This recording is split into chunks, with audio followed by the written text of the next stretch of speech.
No news only views. दर्शकों, समाज में जागृति आ रही है, समाज जाग रहा है। और केवल ऐसा नहीं है कि सवर्ण समाज, आदिवासी समाज भी अपनी संस्कृति को बचाने के लिए लगातार एकजुट हो रहा है और उनके भीतर भी समाज में अपना एक स्थान देश की मुख्य धारा में बनाने का एक संकल्प भी है। हमारे साथ हैं कौशल्या गोटिया जी, जो कि मध्य प्रदेश में पूर्व मंत्री रही हैं दिग्विजय सिंह के शासनकाल में, जब वो मुख्यमंत्री थे। हम आपका स्वागत करते हैं। अभी जिस तरीके से आपने यात्रा की है, संस्कृति बचाओ, आदिवासियों को एकजुट करने का प्रयास किया है, तो ये यात्रा का उद्देश्य और ये यात्रा करने का आपने कब मन बनाया? मन तो बहुत पहले सा था। सबसे पहले तो मैं आपको धन्यवाद देती हूँ कि आपने आदिवासियों की बात जनता तक, सरकार तक पहुँचाने के लिए हमारी बात को महत्व दिया। ये आदिवासी संस्कृति बचाओ यात्रा एक बहुत ही बड़ा मुद्दा है, क्योंकि आदिम काल से, आदिकाल से आदिवासी सिर्फ और सिर्फ परेशान हो रहा है। एक समय होता था जब हमारे दादा परदादा बताते थे, बड़ी सुकून की ज़िंदगी जीते थे। इनकी अपनी खेती होती थी, जल जंगल ज़मीन उनका मुख्य, उसको व्यवसाय कहें और उसी को जीवन कहें। तो उसमें बहुत परिवार प्रसन्न रहता था, चाहे 1 एकड़ ज़मीन हो, 5 एकड़ हो, 10 एकड़ हो, अपनी खेती बाड़ी करके वो अपना जीवन यापन करते थे, अपने परिवार को पालते थे। और पूर्व से हमारी संस्कृति जो चली आ रही है, कम से कम नहीं होगी तो 10, 20, 25 पीढ़ी तो रही होगी जो हमारी संस्कृति चली आ रही है।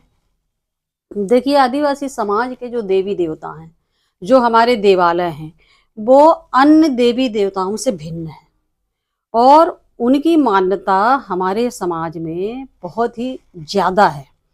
देखिए, जब अभी ये चैत्र की नवरात्र आएगी तो जो भी आदिवासी समाज जहाँ भी रहेगा वो अपने घर वापिस आएगा।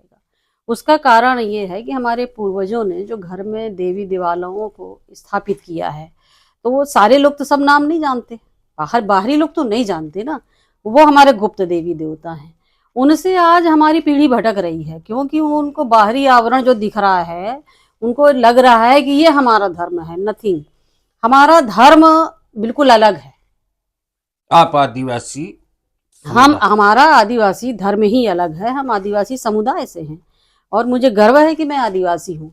और अगर आदिवासी संस्कृति बचाने के लिए मुझे जो कुछ भी करना पड़ेगा, आज जब मैंने आदिवासी संस्कृति बचाओ यात्रा का जब मैंने प्रथम दिन भगवान बिरसा मुंडा के यहाँ से शुरुआत की, तो लोगों में बहुत उत्साह दिखा, खूब नौजवान जुड़े। और मैंने ये देखा कि हम जहाँ पे, क्योंकि हम लोग परेशान नहीं करते 4 से 5 घंटा, क्योंकि हमें यात्रा तो हमारी आधा 1 घंटा में पूरी हो जाती है, पर हमारे वार्तालाप 3 से 4 घंटे की रहती है। फिर हम उनको समझाते हैं कि पहली बात तो ये है कि अभी जनगणना में फिर कुछ गड़बड़ ना कर दें, जनगणना होने लगे तो आप अपने आप को, जो तुम हो, तुम्हें किसी दूसरे का सरनेम, दूसरे की जाति, दूसरे का धर्म लिखने की आवश्यकता नहीं है। जाति क्या लिखेंगे? जाति लिखे, आप आदिवासी लिखो ना। हिंदू? क्यों, आदिवासी कहाँ से हिंदू है? आदिवासी हिंदू नहीं, बिल्कुल नहीं है। ये जो बोल रहे हैं वो गलत है। तो दोस्तों, ये एक बड़ा मुद्दा है। आदिवासी समाज का एक आदिम दौर है। वो धरती के अपने आप को पुत्र बोलते हैं, धरती की संतान है।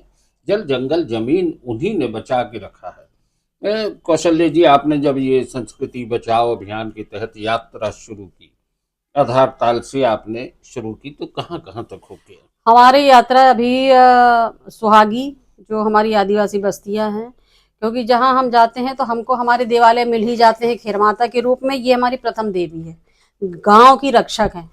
जो खेर माता जिसको सभी कहते हैं, एक्चुअली खेड़ापति कहलाती हैं वो।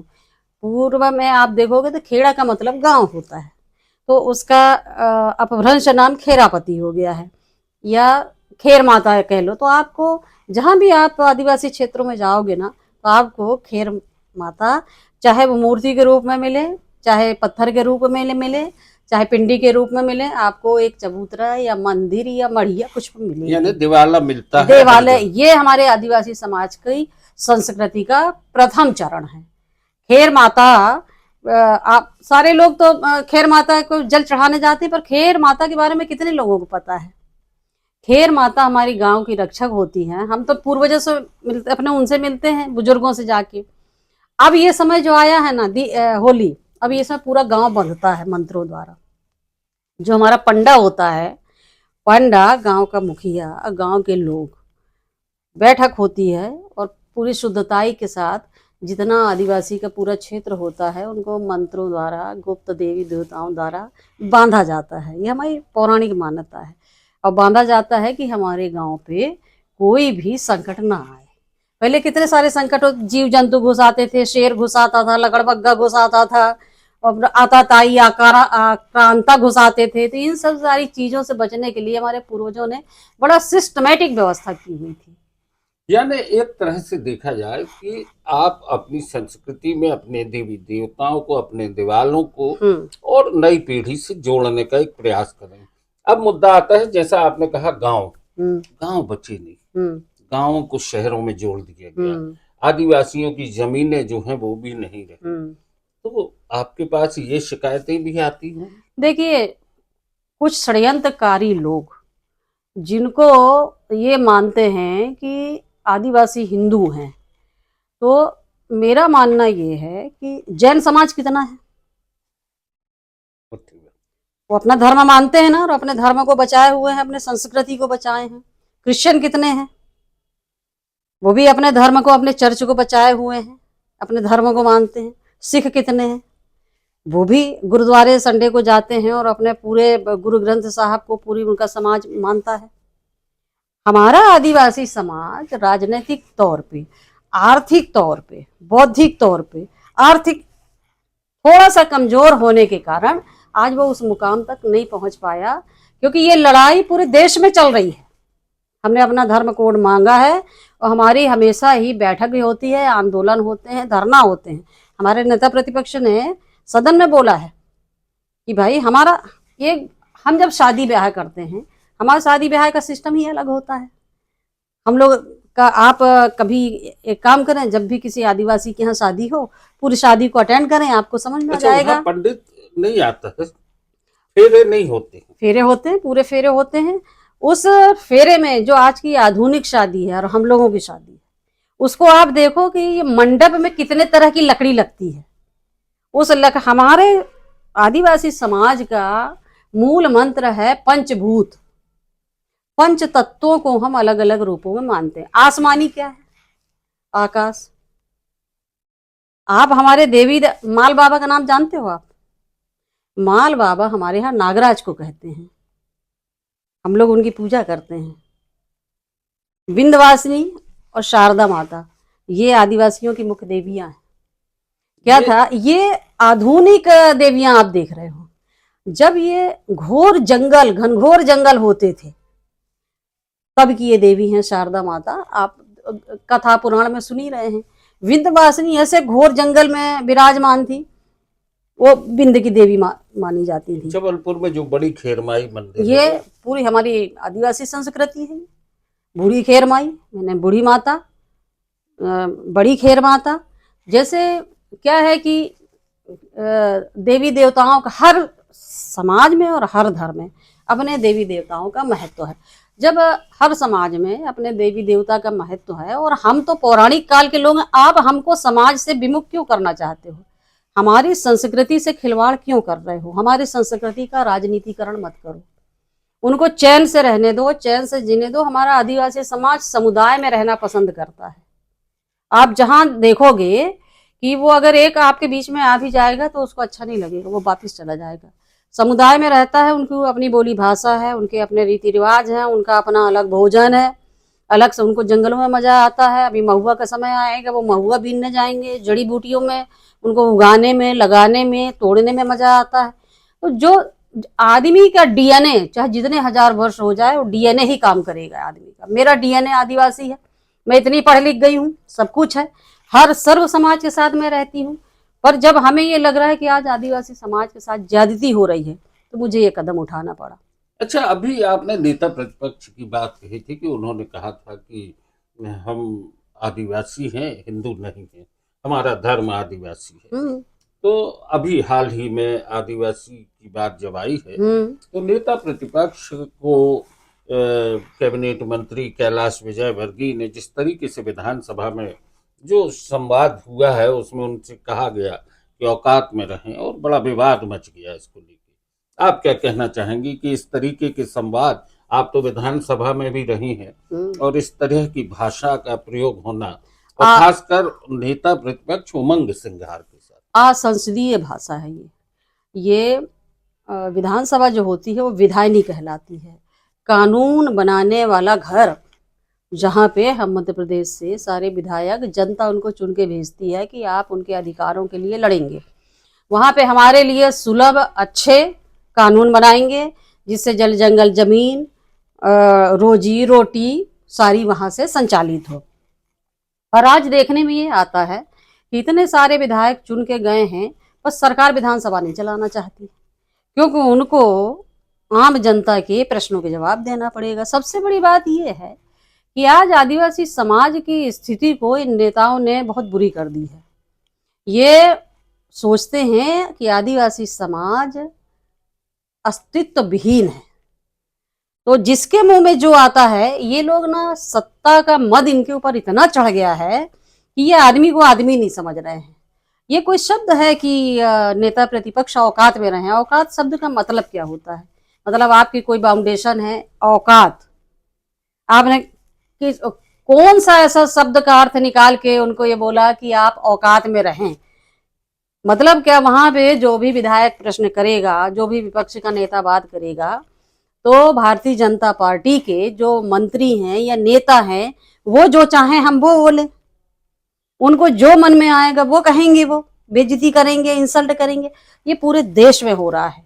एक तो आदिवासियों की। अच्छा ये बताइए, अगर हमारा धर्म अलग ना होता, हमारी संस्कृति ना अलग होती, तो क्या हमारा आदिवासी समाज इतना समृद्ध होता? हजार हजार एकड़ जमीन के मालिक, भाई आज ज्यादा दूर क्यों जाते? देखिए, ये जो महाकौशल है गोंडवाना, और जो विंध्य क्षेत्र है ये कोलवाना। आज जो पॉलिटिक्स हो रही है, राजनीति हो रही है, मजबूत आदिवासियों से ये नेता डरते बहुत हैं। उमंग सिंगार हम आदिवासियों की ताकत है और बहुत दबंग लीडर है, और हमें गर्व है हमारे नेता प्रतिपक्ष। लेकिन उनके साथ जिस तरीके की बातचीत हुई कैलाश विजयवर्गीय ने, खासकर कांग्रेस के लोग सड़कों पे आ गए हैं और उनका इस्तीफा भी मांग रहे हैं। तो देखिए, बड़े बेशरम लोग हैं ये ना देंगे इस्तीफा। ये कांग्रेस से जब हम लोग सत्ता में थे, तो जरा जरा सी मुर्गी चोरी पे ये इस्तीफा मांगने लगते थे। कायदे से ये बहुत गंभीर मुद्दा है, और नेता प्रतिपक्षी ने जो मुद्दा उठाया था कि आप तो एक तो आंकड़े गलत दे रहे हो, 24 के आप 2 लाख मुआवजा दे रहे हो, जबकि 36 मौत हो चुकी है, 35 से 36, ये जग जाहिर है। विधानसभा में ये मामला आ चुका है। तो जब नेता प्रतिपक्ष कह रहे हैं कि सांप काटने का 4 लाख मिलता है, तो एक मनुष्य के जीवन की, एक बच्चे की कीमत या एक आदमी की कीमत क्या 2 लाख रुपए है? आप गलती आपकी, आपके सरकार की, आपके अधिकारी की, आप पनिश क्यों नहीं कर रहे हो? इन दोनों उप मुख्यमंत्री जो हैं, एक तो कैलाश विजयवर्गीय और हमारे शुक्ला जी, ये जो गलत बयानबाजी करते हैं, इनको नैतिकता के आधार पे इस्तीफा दे देना चाहिए। खैर, इनके जो बॉस हैं उनके जवान पे लगाम नहीं है, उन्हीं का तो अनुसरण कर रहे हैं ये। मतलब ये जनता को जो भाजी मोरी समझ रहे हैं ना, औकात तो इनको अब जनता दिखाएगी। जिस औकात की ये बात कर रहे हैं ना, नाक दूर ना हंसिया। और प्रकृति अपना हिसाब किताब यही करती है। हम प्रकृति पूजक हैं, हमें प्रकृति पे पूरा भरोसा है। जब भूकंप आता है ना तो न एसटी देखती, न एससी देखती, न ओबीसी देखती, तो कहाँ से क्या करने वाली है किसी को नहीं मालूम है। आप प्रकृति से टकराओगे, प्रकृति आपको तहस नहस कर देगी। तो दोस्तों ये बात है कि बात चली थी संस्कृति से शुरू हुई थी। आदिवासी अपने सम्मान और अपने अभिमान को जीवित रखना चाहता है, उसके भीतर एक गर्व है। विधानसभा में जिस तरीके के संवाद हुए उसको लेके भी आदिवासी समुदाय आहत है। उमंग सिंघार के साथ जिस तरीके से कैलाश विजयवर्गीय ने बात की है विधानसभा में, सदन में, उसको लेके मध्य प्रदेश और देश के तमाम आदिवासी समुदाय में एक आक्रोश है। कौशल्या जी, आप क्या चाहती हैं कि ऐसे बयान देने वाले नेता का क्या होना चाहिए? ऐसे बयान देने वाले नेता के, इनके वरिष्ठ नेताओं को, इनके मुख्यमंत्री को और इनके प्रधानमंत्री को तत्काल इनका इस्तीफा लेना चाहिए और जनता इनको सबक सिखाए। ये वाचाल लोग हैं, इनकी गिनती वाचालों में होती है।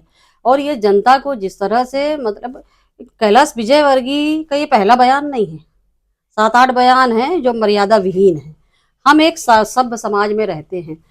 पर्दे के पीछे, हमाम के पीछे कौन नंगा है ये देखने नहीं जाता, पर हमाम के आगे जब आप आते हो, वहां आप नंगापन करते हो तो पूरी दुनिया देखती है। और उससे आपके कैरेक्टर, आपके चरित्र और आपका जो लब्बो लवाद है उसका अंदाजा लगाती है कि आप किस कैटेगरी के आदमी हैं।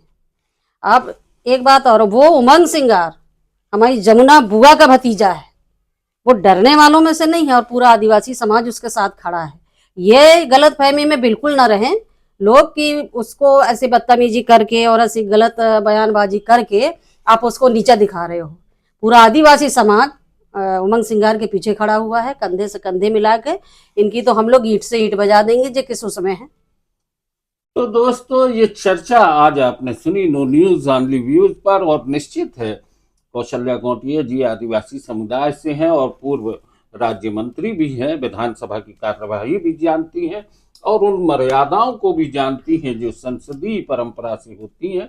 आदिवासी नेता के साथ विधानसभा में जिस तरह का वार्तालाप कैबिनेट मंत्री कैलाश विजयवर्गीय ने किया है, उसको लेके एक बड़े विद्रोह की स्थिति सामने है। आदिवासी समुदाय एकजुट हो चुका है। नो न्यूज ऑनली व्यूज पर आज बस इतना ही। कौशल्या जी बहुत बहुत धन्यवाद। आपका बहुत बहुत धन्यवाद।